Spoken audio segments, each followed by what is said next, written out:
आज बतारीख 16 जनवरी बरोज़ पीर को वनस्थलीपुरम डकैती केस का पर्दाफाश करते हुए 4 मुलजिमान की गिरफ्तारी अमल में लाई गई।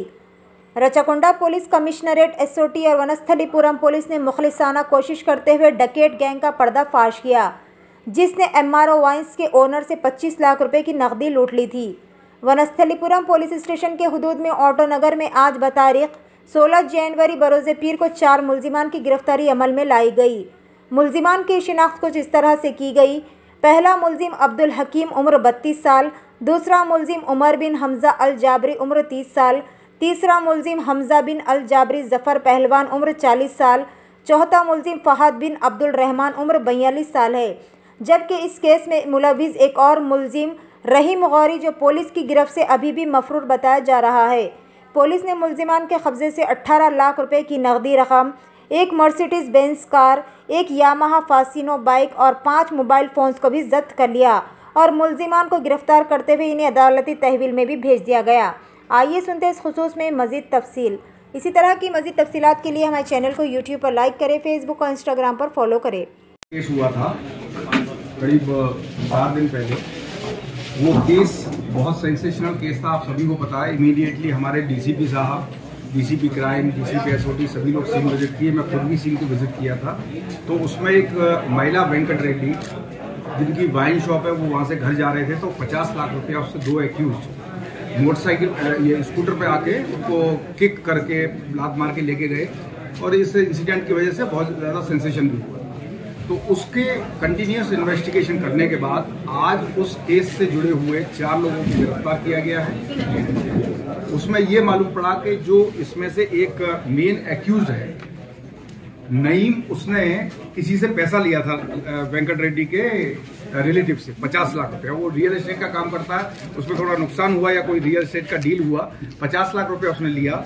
जब उसने पैसा वापस मांगना शुरू किया वो वेंकट रेड्डी के जरिए, तो नईम ने अपने 3 साथियों को मिलकर ये प्लान बनाया कि कैसे ही पैसा अरेंज करके पहले एक बार उसको दे देंगे, फिर उसके बाद उससे रॉबरी करके ले लेंगे तो ये प्रॉब्लम खत्म हो जाता।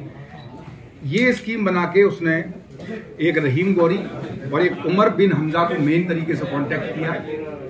और जो उमर बिन हमजा है वो भी रियल एस्टेटर है। उसका छोटा भाई अली पहले जाके बाइक से, यामा बाइक, वो बाइक भी सीज हो गई है, उससे जाके पूरी रेकी करके आया। रेकी करने के बाद ये लोग हम आपका पैसा वापस करने आ रहे हैं ऐसा कह के उसने दुकान पे बुलाया वेंकट रेड्डी ने।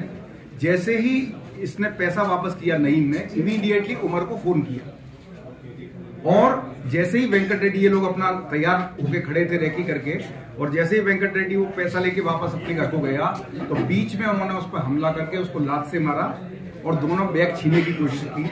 उसके रेजिस्टेंस करने पे, उसने उसको विरोध करने पे एक बैग वहीं गिर गया 25 लाख का और एक बैग को लेके ये लोग फरार हो गए। फरार होने के बाद जैसे ही हमने चेकिंग वगैरह करना शुरू किया, इन्फॉर्मेशन निकालना शुरू किया, इमीडिएटली ये जो 3 लोग थे इनमें से ये बॉम्बे चले गए। रहीम गौरी 5 लाख रुपया लेके बेंगलोर चला गया। इन पे कंटिन्यूसली हमारी नजर बनी हुई थी। एक फहाद ट्रेवल एजेंट है, उसको इन्होंने कांटेक्ट करके पूरी बात बता के कि हमारे अगर डॉक्यूमेंट्स तैयार हो जाए तो यहाँ से उनके दुबई फरार हो जाने का प्लान था।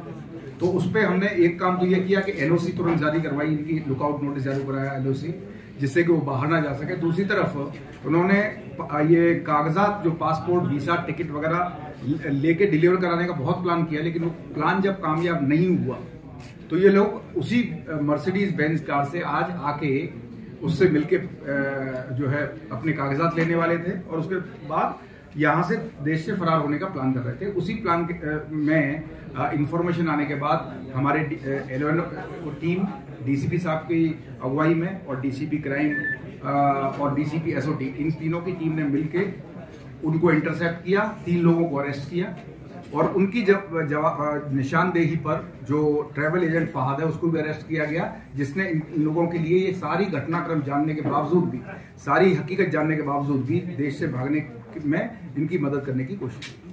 जिस डील के तहत इसको पैसा दिया गया और वो डील पूरी नहीं हो पाई तो उसने लोन समझ के उसको मैं चुका देता हूँ, फिर जब प्रेशराइज करने पे रॉबरी करने